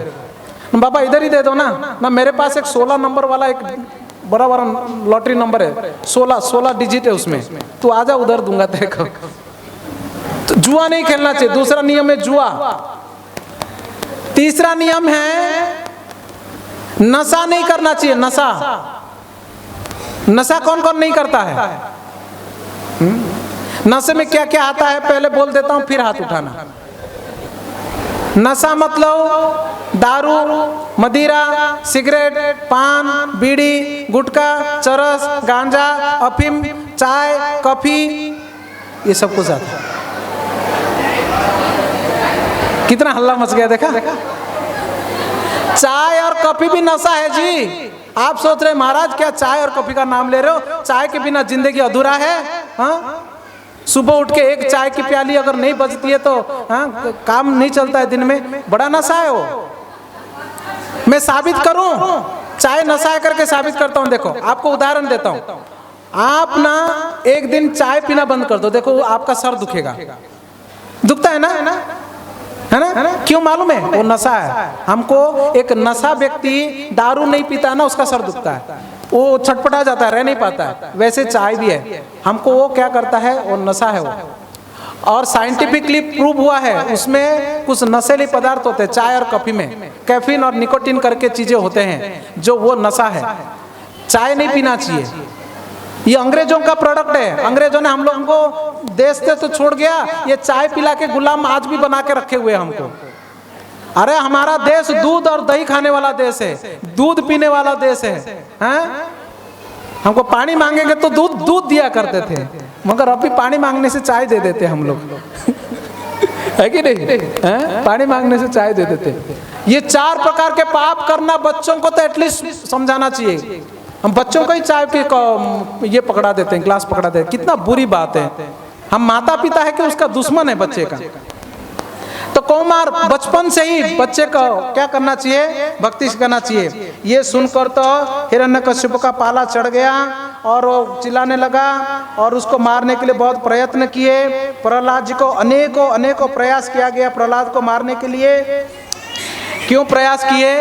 हिरण्यकश्यप ने सोचा ये अगर रहेगा विष्णु दूतों को इसको पकड़ के मेरा जो बना बनाया हुआ साम्राज्य है, मेरा पूजा पाठ है, बंद करा देंगे, विष्णु का फिर से स्थापना हो जाएगा और मेरा चलेगा नहीं, विष्णु फिर से यहाँ पर कायम हो जाएगा। इसलिए इस बच्चे को पहले ही मार देना चाहिए। अगर शरीर का कोई अंग सड़ जाता है, ठीक नहीं होता है, उसको काट देना बेहतर है, नहीं तो पूरा शरीर खराब हो जाएगा। और बच्चे, ये स्कूल के टीचर लोगों ने जाके बताया हिरण्यकश्यप को, तुम्हारा बेटा खुद बिगड़ा हुआ है, जब हम नहीं रहते दूसरों को बिगाड़ता है। सारे बच्चों को बिठा के बोलता है कि हरे कृष्णा करो, हरे कृष्णा कृष्णा कृष्णा हरे हरे, हरे राम राम राम हरे हरे। और सब बच्चे नाचते रहते हरे कृष्णा बोल के, दिमाग खराब करके रखा है। अभी महाराज बोला कि मार दो इसको, तो बहुत मारने के लिए प्रयास किए। हिरण्यकश्यप की बहन आ गई होलिका, बोलती इसको गोद में लेके जल जाऊंगी और मैं बाहर आ जाऊंगी और ये जल जाएगा। हुआ यूं, खुद जल गई, प्रहलाद बाहर आ गए, पहाड़ से ऊपर फेंक दिए, भगवान विष्णु कैच पकड़ लिए, सांपों के भीड़ में छोड़ दिए, सांप जो है उनको आराम से बाहर छोड़ दिए। ऐसे अनेकों प्रयास किया गया प्रहलाद को मारने के लिए, मगर प्रहलाद जी को कुछ नहीं हुआ। क्योंकि जिसको अगर भगवान विष्णु रक्षा करना चाहते हैं, भला संसार में कौन सा ताकत है उसको मार सकता है। और जिसको भगवान विष्णु मारना चाहते हैं तो ब्रह्मा जी का इंश्योरेंस भी काम नहीं करेगा। बहुत परेशान किए। हिरण्यकश्यप ने बुलाया और अपने आसन में बैठा प्रहलाद बाहर, और पूरा का पूरा सभा लगा हुआ है। हिरण्यकश्यप का दिमाग खराब हुआ, चिल्लाने लगा, छोटा सा चिंटू सा बालक, इतना ताकत तेरे पास कहां से आया? प्रहलाद जी हाथ जोड़ के कह रहे हैं, हे राजन, हे महाराज, आपको शक्ति जहां से आया उसी शक्ति के आगार से मेरे पास भी आया। हम दोनों के पास की शक्ति एक ही जगह से आया हुआ है। कौन है तुम्हारा शक्ति का स्रोत? भगवान विष्णु। कहाँ है तुम्हारा ये भगवान विष्णु? ना सब जगह विद्यमान है, सर्वत्र विद्यमान है, इसलिए तो विष्णु है। सब जगह विद्यमान है, सब जगह है ना, हाँ सब जगह है। आज तेरा खैर नहीं, मैं देखता हूं कि तेरा विष्णु तुझे कैसे रोकता है, कैसे बचाता है। आज मैं तेरा सर को धड़ से अलग कर दूंगा। अपना तलवार निकाला, कहाँ है विष्णु बताओ? ना सब जगह है, इस खंबे में है ना, हाँ ये खंबे में भी है, ये खंबे में है ना, ये भी खंबे में है। क्योंकि प्रहलाद जो है सब जगह भगवान विष्णु को दर्शन करते थे। जब भगवत भक्त होते हैं वो हर जगह भगवान को दर्शन करते हैं। ब्रह्मभूत प्रसन्नात्मा न सरस्वती न कांक्षति समा सर्वेषु भूतेषु मद्भक्ते लभते परम। जब ब्रह्मभूत होते हैं ऐसे व्यक्ति हर जगह पर भगवान विष्णु का दर्शन करता है। हर प्राणी में, हर वस्तु में, हर कण कण में भगवान का दर्शन करता है। प्रहलाद महाराज हर जगहों पर ब्रह्मभूत स्तर में थे, सब जगहों पर भगवान का दर्शन कर रहे थे। उन्होंने साफ बोल दिया कि निर्जीव खंबे में भी भगवान उपस्थित है। प्रहलाद जी ने क्या बोल दिया? खंबे में, खंबा एक निर्जीव वस्तु है, उसमें कोई जान नहीं, कोई प्राण नहीं है, पत्थर से बना हुआ है। और भगवान विष्णु कौन है? ये संसार के सबसे सचेतन चेतन वस्तु हैं, व्यक्ति हैं, सनातन है, शाश्वत है, चेतन है, और वो इस खंबे में भी है करके बोल दिया। और हिरण्यकश्यप इतना क्रूर बन चुका था, इतना क्रोधित हो चुका था, बस अब अपने बच्चे का सर को धड़ से अलग कर देगा। तलवार लेके निकला और निकल के पूछा, इस खंबे में है क्या? ना, हाँ इस खंबे में है। और वो जाके जोर जोर से उस खंबे को मारने लगा, जोर जोर से उस खंबे को मारने लगा। और जैसे जैसे खंबे को मारने लगा एक बहुत जोर का आवाज आने लगा, एक शेर का गर्जन करने का इतना जोरदार आवाज आया, हिरण्यकश्यप का कान फटने लगा। हिरण्यकश्यप तो क्षण भर के लिए आश्चर्य होकर रुक के वो चारों तरफ देखने लगा, ये आवाज कहां से आया। वो आवाज के स्रोत को जानना चाहता था कि आवाज आ कहां से रहा है, उसको समझ में नहीं आ रहा था। क्योंकि सामने तो पत्थर है, पत्थर का खंबा है, वहां से कैसे आ सकता है। चारों तरफ खोजने लगा आवाज कहां से है, मगर आवाज नहीं आया। और उसको ये विश्वास था ये पत्थर में कैसे कोई व्यक्ति हो सकता है, विष्णु पत्थर में कैसे हो सकता है, ये बच्चा तो मूर्ख है, उसको साबित करता हूँ कि इस खंबे में कुछ नहीं है। वो मुक्का मार रहा था, जोर जोर से प्रहार कर रहा था खंबे को, और खंबे को तोड़ूंगा फिर बाद में इसको मारूंगा करके, और खंबे को तोड़ रहा था। तब पूरे संसार के सचेतन व्यक्ति जो सर्व जीवों के प्राण हैं, परमात्मा हैं, सृष्टि करता है, जगत करता है, स्वयं भगवान श्री कृष्ण वो नरसिंह भगवान के रूप में उस खंबे से प्रकट होते हैं। सत्यम विधातुम निज वृत्ति भासितम व्याप्तिम च भूतेषु अखिलेषु चात्मनः अदृश्यताद्भुतमत् रूपमद्वहन् स्तंभे सभामां न मृगम न मानुषम। तो भगवान विकराल रूप को लेकर आधा मनुष्य और आधा सिंह का मुख था, और पूरा शरीर मनुष्य का था, और हाथ में लंबे लंबे नाखून थे, और उस खंबे को फाड़ते हुए गर्जन करते हुए प्रकट होते हैं। नरसिम्हा देव भगवान की, श्री श्री नरसिम्हा देव भगवान की, श्री श्री नरसिम्हा देव भगवान की। तो वो खंबे से प्रकट हो जाते हैं, विशाल काय शरीर। हिरण्यकश्यपु उसको ऐसे देखना पड़ा, हिरण्यकश्यप के आंखें पहुंच नहीं रहे थे, इतना विशाल प्रकट हो जाते हैं। उनका जो आवाज है इतना कराल आवाज था, वो हिरण्यकश्यप के कान फट रहे थे। हिरण्यकश्यप नरसिम्हदेव के सामने एक कीड़े की जैसा दिख रहे थे, मक्खी के जैसा। हिरण्यकश्यप समझ गया, तुरंत समझ गया ये कौन है, ये सोचा नहीं, वो तुरंत समझ गया कि ये विष्णु ही है। ये कौन है? विष्णु है। ऐसा हरकतें विष्णु ही कर सकता है, क्योंकि किसी भी रूप में आता है भाई, क्योंकि बड़ा बन के मेरा भाई को मारा था, ये विष्णु ही होगा। तो तुरंत भगवान को रोकने के लिए उसने अपना प्रयास किया, तलवार लेके भगवान जी को मारने के लिए छलांग लगा। उसको भगवान जी को मारने के लिए ना छलांग लगाना पड़ता था, छलांग, क्योंकि वो ऐसे मार नहीं सकता है, उसका हाथ नहीं पहुंचेगा। भगवान बहुत विशाल थे, हिरण्यकश्यपु के कई गुना ऊंचा थे। हिरण्यकश्यपु छलांग मारता था नरसिम्हदेव को मारने के लिए। कभी कभी आपके मुंह के सामने मक्खी आता है क्या, आप क्या करते हैं? ऐसे हटाते ना, है ना, ऐसे हटाते ना। जब भी हिरण्यकश्यप छलांग मार रहा था नरसिम्हदेव के मुख पे, तो नरसिम्हदेव क्या करते थे? ऐसे हटाते, हट, उधर गिरता था जाके, फिर उठता था। उसका साहस भी मानना पड़ेगा हिरण्यकश्यप का, लोहे का शरीर है। फिर उठ के फिर छलांग मारता था, फिर इधर मारते थे उसको, उधर जाके गिरता था। वो कंफ्यूज था, क्या करूं मैं इसके साथ। पहली बात है तो दिखने में नहीं होता, इतना बड़ा है, पहुंचता भी नहीं है, और अगर यार छलांग मार के बहुत प्रयास करता हूं तो वो खाली यूं ही साइड कर देता है मेरे को, यूं ही, और मक्खी के जैसा गिर जाते हैं कोई कोने में जाके हिरण्यकश्यप। और पूरा सभा में जा सारे जो जितने भी असुर है वो देख के आश्चर्य से देख रहे, वो भला क्या करेंगे, उनका राजा ही तो हाल खराब हो चुका है हिरण्यकश्यप का, वो लड़ाई कर रहा है। तब हिरण्यकश्यप को ऐसे 2-4 बार मारे, खेलने लगे, और हिरण्यकश्यप जो ना ढीला ढाला हो गया, फिर भी उठ के मार रहा था। आपने कभी चूहा और बिल्ली चूहे को पकड़ते हुए देखा आपने कभी? बिल्ली ना एक ही बार में चूहे के पकड़ के खाएगा नहीं, वो दौड़ाएगा दबोच के पकड़ लेगा उसको, पकड़ के ना फिर छोड़ेगा। और चूहा जितना रफ्तार से दौड़ रहा था ना, अभी उसका रफ्तार कम हो जाएगा, फिर धीरे धीरे जाएगा चूहा, फिर बिल्ली फिर से उसको ऐसे करेगा, ये हाथ से। देखा? कौन देखा? चूहे के साथ बिल्ली खेलता है ना? टॉम एंड जेरी देखा? टॉम पकड़ता है, फिर वो जेरी को पकड़ के क्या करेगा, दबोच देगा, फिर उसको छुड़ेगा, उसको थोड़ा ऐसे करेगा हाथ से, फिर वो चूहा धीरे धीरे जाएगा, और जैसे ही भागना चाहेगा बिल्ली फिर से जाके पकड़ लेगा उसको। कितना सुंदर सुन रहा है वो, देखो ना, इतना बड़े बड़े आंखें करके। तो फिर से पकड़ेगा। भगवान नरसिम्हदेव ऐसे ही किए। क्या किए?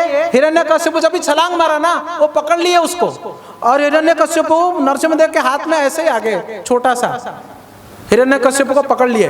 हिरण्यकश्यप छटपटा रहा है, और सारे स्वर्ग के देवी देवता नाचने लगे, जय हो नरसिम्हा भगवान की जय हो। हिरण्यकश्यप का आज खत्म खेल, पकड़ लिए, सब फूल बरसाने लगे, नाचने लगे, सब बाजा बजाने लगे। हिरण्यकश्यप को नरसिम्हा भगवान फिर से छोड़ दिए। सारे देवता डर के मारे भागे वहां से, और सारे बादलों के पीछे जाके छुप गए। क्यों पता है? यार हो ना हो, गलती से अगर ये बच गया ना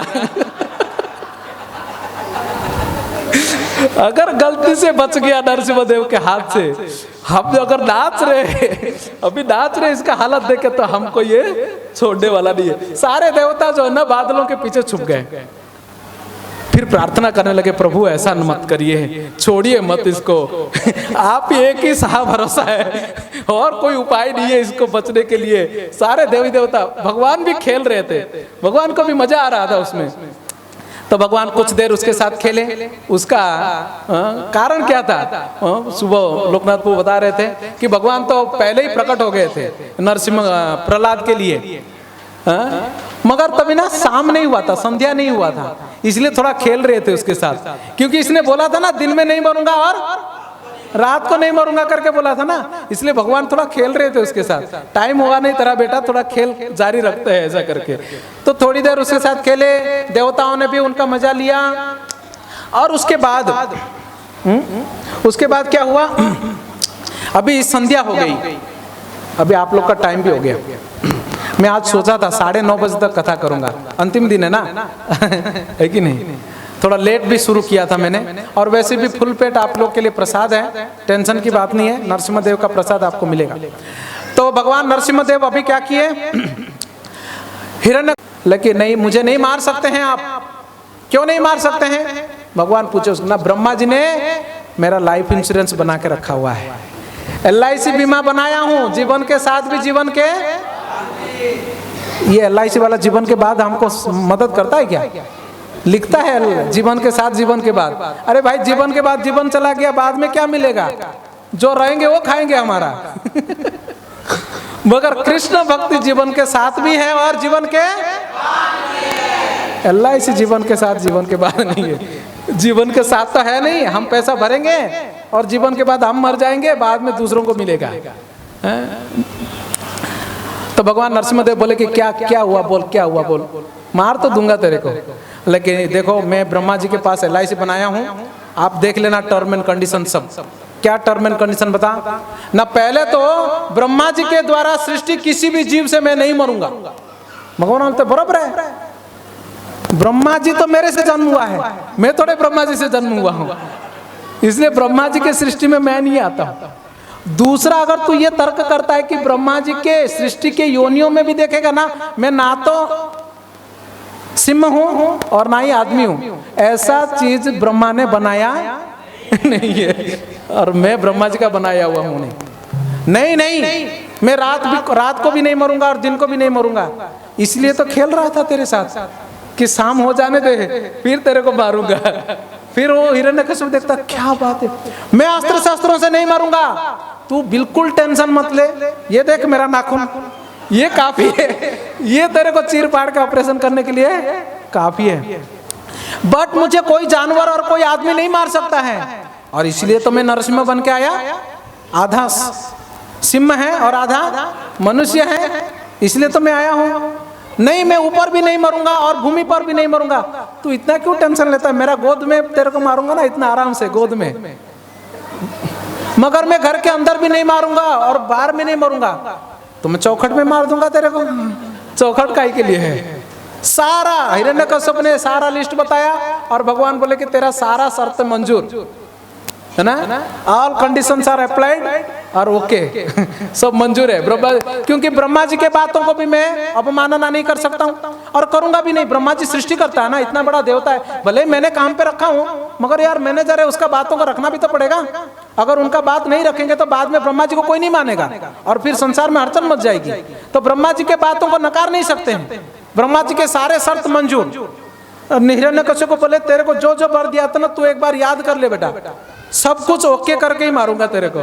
तो सब कुछ ओके किए, और शाम के समय पर चौखट पर लेकर गए, अपने गोद में डाले। हिरण्यकश्यप चिल्लाता रह गया, सारे सैन्य दैत्य लोग देखते रह गए, और भगवान नरसिम्हदेव अपने नाखूनों के द्वारा हिरण्यकश्यप के वक्षस्थल में फाड़ दिए, और फाड़कर इतने क्रोधित थे उसके सारे अतड़ियां निकालकर अपने गले में डाल दिए पूरा, इतने गुस्से में थे। नरसिम्हदेव भगवान की। तो इस प्रकार से भगवान नरसिम्हदेव प्रकट होते हैं, सत्यम विधातुम निज भृत्य भाषितम, अपने भक्त के द्वारा कहा गया वचनों को सत्य करने के लिए प्रकट हुए। प्रहलाद जी ने क्या बोला? खंबे में भगवान है। बच्चा ने बोला खंबे में भगवान है, और खंबा पत्थर का था और भगवान परम सत्य थे। क्योंकि प्रहलाद ने बोले कि खंबे में भगवान है, और उसको सत्य करने के लिए भगवान खंबे से निकले। नहीं तो भगवान तो कहीं से भी निकल सकते थे। प्रहलाद हिरण्यकश्यप को मारने के लिए तो सांस बंद कर सकते थे, कुछ भी कर सकते थे, मगर क्योंकि प्रहलाद जी को बातों को सत्य करना था, सत्यम विधातुम निज भृत्य, इसलिए भक्त अगर एक बार कुछ बोल देते हैं ना, भगवान उसको पूरा करते हैं। भगवान अपने आप को भी झूठा साबित करके भक्त के बातों को साबित, मतलब सत्य को पालन करते हैं। भक्तों के ऊपर भगवान का इतना विश्वास है, भक्तों को इतना प्रेम करते हैं भगवान।